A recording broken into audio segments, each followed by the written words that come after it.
Retirement can kill your marriage. Pretty bold statement. We recently interviewed a therapist, and her quote was this: even the strongest of marriages are tested during retirement. I mean, think about your marriage up until retirement. Sure, there were bumps along the way, and there were stressful times, and hopefully there was also some joy. But one or both of you had the distraction of work, right? You had relationships, work friends, you had fulfillment, you had purpose every day. And then, bam, you retire, just like we did. Friday, December 29th, 2018. And Monday morning, we found ourselves sitting across from each other, having a morning coffee, and we said, now what? What are you doing today? What are you doing today? So it is a huge transition, and it can absolutely create such stress for your marriage. And you know, the big change that takes place is the 800-pound gorilla in the room is time. In retirement, you may spend more time together than you ever have before. You will spend more time together than you ever have before. You may. No, you will.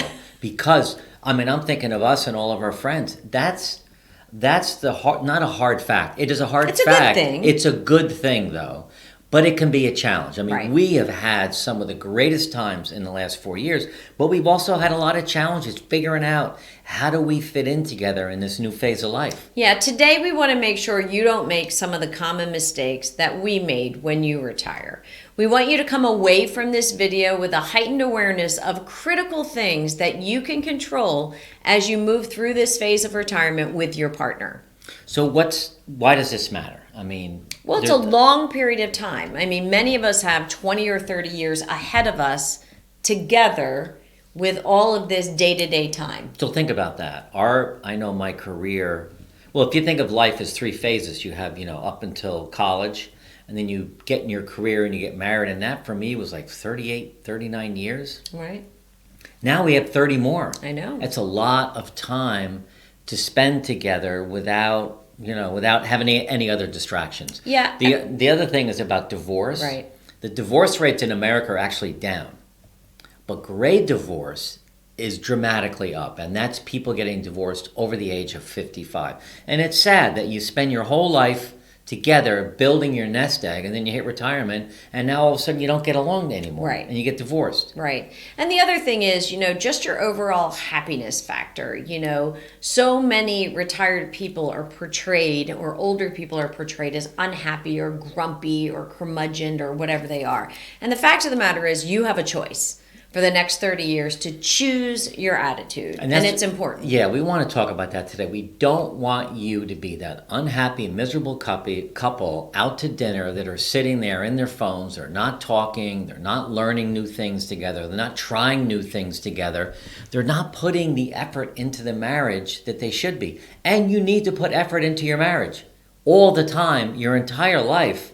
But particularly now in retirement, because things do change. Absolutely. So let's go through some of the common mistakes people make that you can definitely avoid. The first and foremost thing is you have to communicate effectively. The single most important predictor of success in your relationship as you enter retirement is communication. Listening really well, not interrupting. Right. I'm good at that. Yeah. Being disinterested. Right. Providing a solution to what it is you're talking to me about when you don't even want a solution, you just want to talk to me. And the other big thing, we have a video on this called react versus respond. Right. When you and I are talking to each other, the tendency is to react to what I said, or Right. I react what you said. It's better just to respond. And sometimes the response should be nothing. Because just really, give it time. Poor communication can ruin your relationship, and you have all of this time together with all of these avenues and opportunities for good or bad communication. Right. On the other hand, effective communication, responding with care, being an active listener, giving full focus to what your partner is saying with no technology interruptions, and using a term or a technique called inquisitive inquiry when you're talking about desires or fears that each of you may have. Yeah, and those are some important things that you can do to be effective. And that's just asking more questions. Jody's talking to me about something. She's not looking for a solution, but asking more questions. Right. Why do you feel that way? Right. What More do you think you open-ended need? questions. More open-ended questions Right. to dig deeper on what the issue really is. That will bring you closer together than you've been in a long time. Right. Now, the other thing that's really important, particularly, and I think this is really hard for men, but really being able to, in this phase of your life, with your wife or your husband, whoever it is, your partner, dropping your fear and becoming vulnerable. Really being open and honest, me being open and honest with Jody about what my needs are, why I'm struggling right now, really letting my heart open up and tell her what's going on, because the fear is that I'll be judged or she'll jump all over me or say, isn't that ridiculous? You need to drop that fear and trust each other. Yeah, and I somewhat disagree with your instinct that it's harder for men than it is for women. And we debate vulnerability in our house quite often, the definition of, and, I think as long as you have a safe space, men and women are at the same level of dropping their guard and becoming vulnerable. It's just hard for me. And Yeah. the men that well, I... it's and but the it's men hard that- for women too. Okay, well, So yeah. I've never been a woman and you've never been a man. Right. So, but I see women are more... We're not going to debate this here, are we? We debate this in our house all the time. Yeah, Brene Brown started this debate in our house. So, but basically, it's helpful to your relationship if you can have open and honest Right. discussions with your partner. Yep. A third thing that we found is taking vacations while we're in retirement is a must.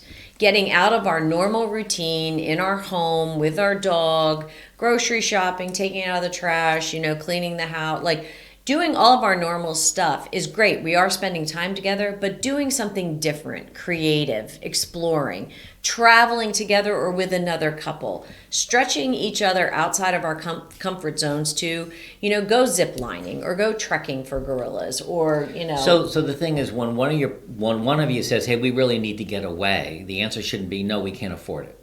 The answer should be, "Okay, we should figure that out. Let's set aside some money. Let's put a budget together. Let's plan it together, and let's go somewhere." It could even be And a do mini it- trip. It can, but do it with open eyes and open heart, and just say, "You know what? You're right. We're not in sync right now. Let's go away for a couple days and find a way to get in sync and plan it out and do it." Right. It's going to make all the difference in the world to your relationship. The fourth thing is to find activities to do together. Things that can create camaraderie. Activities that give you something to talk about later in the day or evening, or even maybe give you something to laugh about. And finally, finding activities that will expand your social network. So we play golf together, which we both learned years ago, and we're at different levels, and sometimes it's frustrating for each other because of that. But if you can find something to do together and start together, like we did with pickleball, we are complete beginners, moving our way up to intermediate. Right. We started it together, and we're learning together. I'm not coaching Jody. We're reminding each other of the rules that we learned, and we're reminding each other on how to hit the ball. But it's not like you need to do this and you need to do that. So it's actually brought us closer together, this whole world of playing pickleball, which has been really good for us. And it's increased our social network. It has, Which is it a has. big thing. So the other thing is to, I don't think, for me anyway, find activities to do alone. I need some autonomy away from Jody, away from the house, away from the kids, some things that are important to me. And it expands your personal social circle. I have a men's group that meets down here on Marco once in a while, and we just get together and chat about life issues. We have breakfast together. And, I've met some great new people for that. I mean, you're doing some things on your own. I do. I do yoga. I've got my community around that I do on my own, some nonprofit work. And, I spend a lot of time doing things with you, obviously. Right. But I also, like the richness that it adds to our relationship to do a few things by ourselves. Right. The other thing this is probably the hardest thing to think about doing, but talking together about the tough topics. If you're stubborn and your wife says, if Jody says to me, "I want to talk about this," and I say, "I don't want to talk about it," that's not fair, and that's going to pull us apart. There's things like sex, downsizing, issues with the kids, whether we can afford to go away on vacation or not. You've got to be able to talk through these things together so you can hear what your partner says about it. Yeah, and it's important to set the topic if you know it's going to be difficult. Set the topic up so you both feel comfortable, right? Acknowledge that changes may have taken place if you're talking about a topic that includes your physical well-being or your physical, your current physical state. And it also acknowledge that the conversation may take more than one time at the table. Right. And it could be that you just say, here's a technique. There's something I really need to talk to you about, and I'd like you to listen to what I have to say, and I don't want a response right now. I just want you to hear what I have to say. And let's take some time and maybe we'll talk about it again tomorrow. Right, exactly. Just setting these kind of rules together so you can talk about the tough topics. If you bury them, they're not buried. Right. They don't go away. They don't, that's the word I was looking for. They don't go away. Definitely. Living in a home together can have its challenges. Being together every day for most of the day even makes it harder. So, if you think about the 6 things we just talked about to build a better marriage and build on your relationship, you can avoid some of the major pitfalls. So remember, effective communication, being vulnerable with your partner, taking vacations together. I think finding activities to do together, new activities in particular, is really important. Finding things to do alone to give you some alone time.